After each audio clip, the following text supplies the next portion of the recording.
We see the story of Jesus going to the cross, and everything seems to kind of be hand in hand. And then there's this one character that seems to interrupt the narrative. His name's Barabbas. We don't even know much about him except that he's a murderer, a leader of an insurrection, a rebel. And why he's even mentioned, sometimes I'm not so sure. It's like, what? This is about Jesus going to the cross. So in this moment, Pilate thinks, I hold the destinies of these two men in my hand. I know the Jews have a tradition that on a holy day, I will release one of the prisoners on death row. Pilate stands on this audacious stage, who now presents Jesus, Son of the living God, versus Barabbas, the thug and rebel. He says, all right, who do you want? This is blasphemy. This has gone too far. There's no comparison.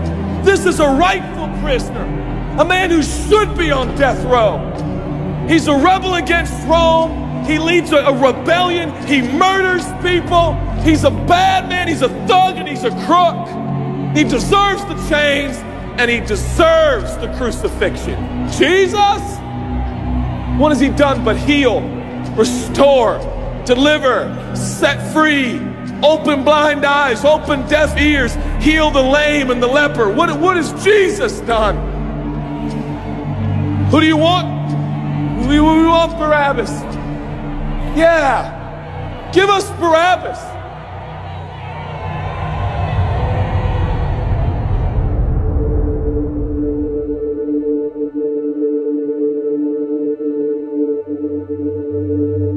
People say, give us Barabbas. The Roman soldiers come up and they put the key in and they unlock Barabbas from his chains and shackles. And he walks down the platform, welcomed by all of his thug friends. Yeah, the people love me. Yeah, that's right. I don't even know who this Jesus guy is, but all I know is my people love me.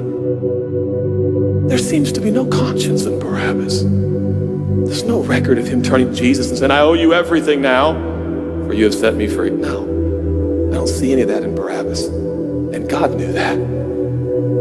Jesus stood there, silent, for he knew the will of the Father. He said, it's fine, Father. Let him have Barabbas. For Jesus knew that the Father would have to treat Jesus like Barabbas so he could treat Barabbas like Jesus. Barabbas thought it was the people that set him free. No, no, no, no. It was the love of a heavenly Father. When I look at the story, I realize who Barabbas really is. That's me. That's you. That's us. And I was reading this the other day, and I felt God speak to me. I love Barabbas. I love him. But God, he's bad, man. I love him. And I wanted him to go free. But didn't you know that he probably would have never acknowledged the free gift? Yeah, but I love Barabbas. While we were still sinners, Christ died for us. God sent his son for Barabbas, even the one he knew would walk away from Jesus and his free gift and never come back. He loves him.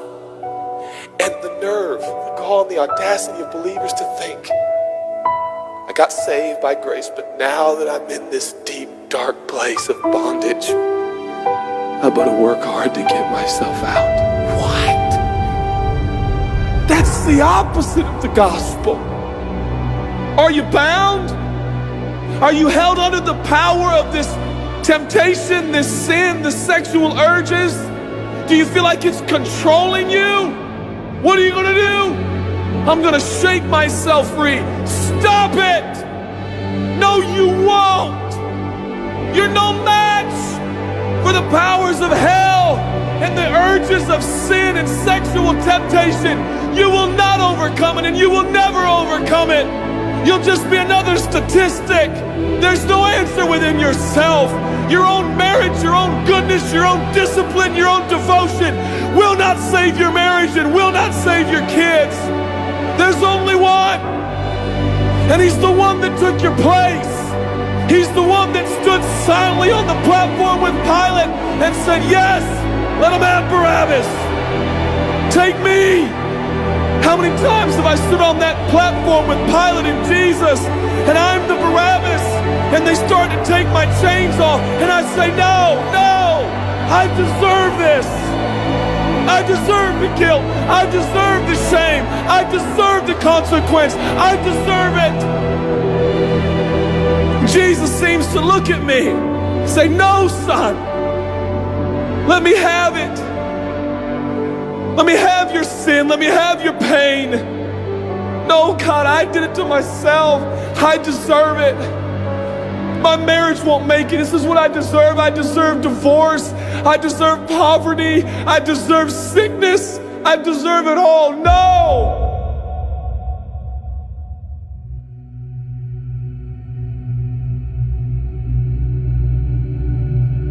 God, I'm so ashamed. Give me your shame. But God, what if I do it again? I'll still be here. Oh, God, I don't want to hurt you. I love you. I don't want to do this anymore. Give me your sins, son.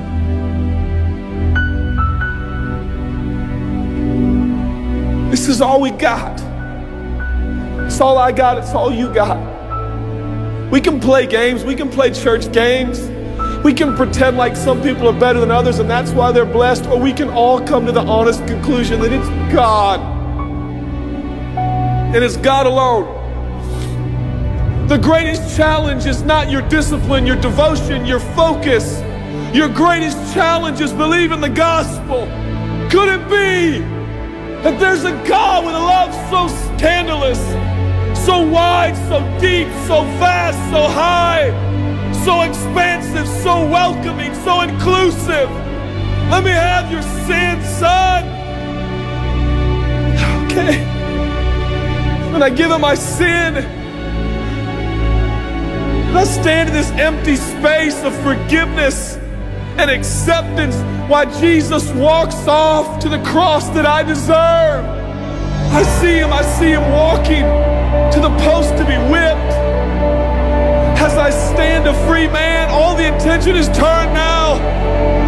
And I feel the love of God saying, go, son, live your life. I'll pay the price. Where did we get off thinking that we were gonna set ourselves free? It's still Jesus. It'll always be Jesus. It'll never stop being the power of Jesus. If his blood is sufficient for your salvation, his blood is sufficient to sustain you through every challenge and every sin and every temptation. Jesus is enough.